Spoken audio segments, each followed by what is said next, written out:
실세 중에 실세, 이제 칼둔 청장 인물 탐구까지 해봤다면 그러면 진짜 본질로 가볼게요.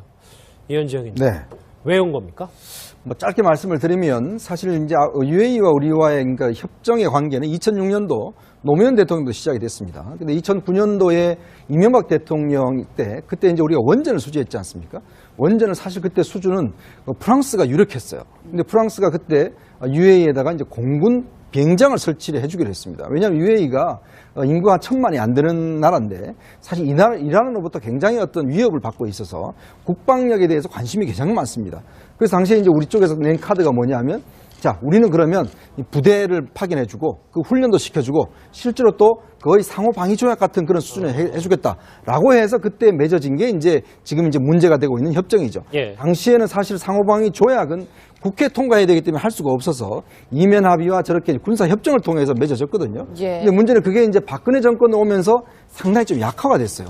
근데 이제 이번에 송영무 장관이 들어와서 보니까 이거는 좀 국회에 어떤 좀 통과가 필요하다 해서 지난번에 가서 좀 요청을 했는데 그러니까 바로 UAE에서 이거 무슨 소리냐 이렇게 하면 안 된다라고 이제 협정 파기를 이제 이야기를 한 거죠. 그래서 이제 임종석 실장이 황급히 달려가서 수습을 했고 그래서 이제 어느 수습된 상황에서 지금 이제 칼둔 청장이 온 것이거든요. 그게 정설로 지금 받아들여지는 그렇죠. 지금까지 알려진 언론에 알려진 이제 그 상황입니다. 그렇다고 본다면 아마 이번에 이제 문제를 마지막 매듭짓는 단계라고 보여져요. 그러면 제가 볼 때는 아마 문재인 대통령도 만나서 왜냐하면 이 UAE 문제는 우리의 국익과 굉장히 중요한 문제입니다. 사실 이게 옳고 그름의 문제가 아닙니다. 이게 무슨 뭐 가타부터 따지는 문제가 아니라 우리의 국익과 관련된 문제이기 때문에 그런 면에서 본다면 저는 정부의 어떤 이런 조치들에 대해서 우리가 너무 예를 들어서 이게 비판하는 것도 저는 옳지 않다고 봅니다. 예, 허 소장님 희미했던 의혹들이 점점 이제 정리가 되는 모양새인데 말씀처럼 원전뿐만 아니라 그럼 군사 협약과 관련된 대담이 오고 갈 것이다. 저희가 이렇게 예측을 해보면 될까요? 뭐 당연히 오고 가지 않겠습니까? 그럼 지금 오셨으면은 그냥 임종석 비서실장만 만나고 갈 리가 없죠. 또 대통령을 만날 거라고 그렇게 예측이 됩니다. 예. 그럴 때는 뭐 양국 간의 가장 긴밀한 현안들에 대한 이야기를 할 거고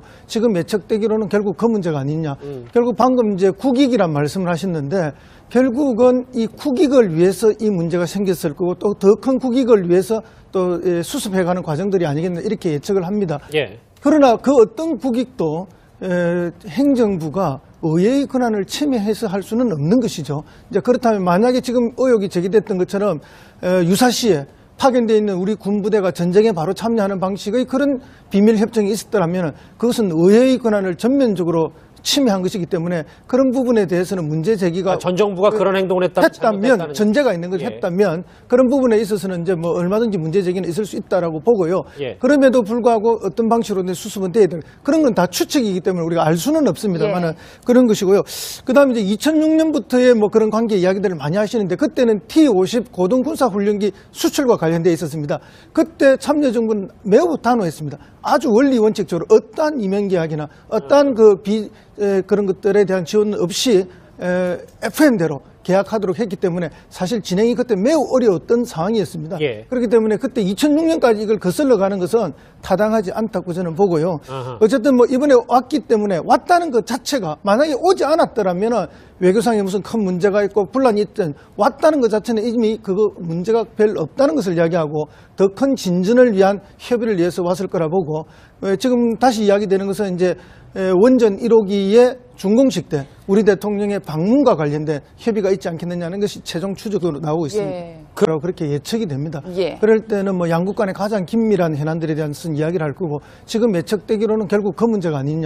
결국 방금 이제 국익이란 말씀을 하셨는데 결국은 이 국익을 위해서 이 문제가 생겼을 거고 또 더 큰 국익을 위해서 또 수습해가는 과정들이 아니겠나 이렇게 예측을 합니다. 예. 그러나 그 어떤 국익도 행정부가 의회의 권한을 침해해서 할 수는 없는 것이죠. 이제 그렇다면 만약에 지금 의혹이 제기됐던 것처럼 유사시에 파견되어 있는 우리 군부대가 전쟁에 바로 참여한 문제입니다. 사실 이게 옳고 그름의 문제가 아닙니다. 이게 무슨 뭐 가타부터 따지는 문제가 아니라 우리의 국익과 관련된 문제이기 때문에 그런 면에서 본다면 저는 정부의 어떤 이런 조치들에 대해서 우리가 너무 예를 들어서 이게 비판하는 것도 저는 옳지 않다고 봅니다. 예, 허 소장님 희미했던 의혹들이 점점 이제 정리가 되는 모양새인데 말씀처럼 원전뿐만 아니라 그럼 군사 협약과 관련된 대담이 오고 갈 것이다. 저희가 이렇게 예측을 해보면 될까요? 뭐 당연히 오고 가지 않겠습니까? 그럼 지금 오셨으면은 그냥 임종석 비서실장만 만나고 갈 리가 없죠. 또 대통령을 만날 거. 어떤 좀 통과가 필요하다 해서 지난번에 가서 좀 요청을 했는데 그러니까 바로 UAE에서 이거 무슨 소리냐 이렇게 하면 안 된다라고 이제 협정 파기를 이제 이야기를 한 거죠. 그래서 이제 임종석 실장이 황급히 달려가서 수습을 했고 그래서 이제 어느 수습된 상황에서 지금 이제 칼둔 청장이 온 것이거든요. 그게 정설로 좀 받아들여야 그렇죠. 되는 지금까지 언론에 알려진 이제 그 상황입니다. 그렇다고 본다면 아마 이번에 이제 문제를 마지막 매듭짓는 단계라고 보여져요. 그러면 제가 볼 때는 아마 문재인 대통령도 만나서 왜냐하면 이 UAE 문제는 우리의 국익과 굉장히 중요한 어떤 위협을 받고 있어서 국방력에 대해서 관심이 굉장히 많습니다.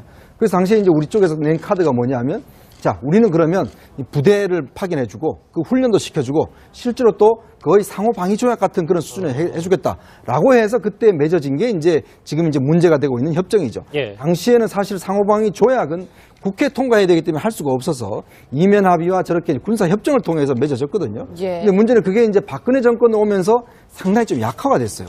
근데 이제 이번에 송영무 장관이 들어와서 보니까 이거는 좀 국회에 실세 중에 실세, 이제 칼둔 청장 인물 탐구까지 해봤다면 그러면 진짜 본질로 가볼게요. 이현지 의원님. 네. 왜 온 겁니까? 뭐 짧게 말씀을 드리면 사실 이제 UAE와 우리와의 그러니까 협정의 관계는 2006년도 노무현 대통령도 시작이 됐습니다. 근데 2009년도에 이명박 대통령 때 그때 이제 우리가 원전을 수주했지 않습니까? 원전을 사실 그때 수주는 프랑스가 유력했어요. 근데 프랑스가 그때 UAE에다가 이제 공군 비행장을 설치를 해주기로 했습니다. 왜냐하면 UAE가 인구가 1,000만이 안 되는 나라인데 사실 이 나라로부터 굉장히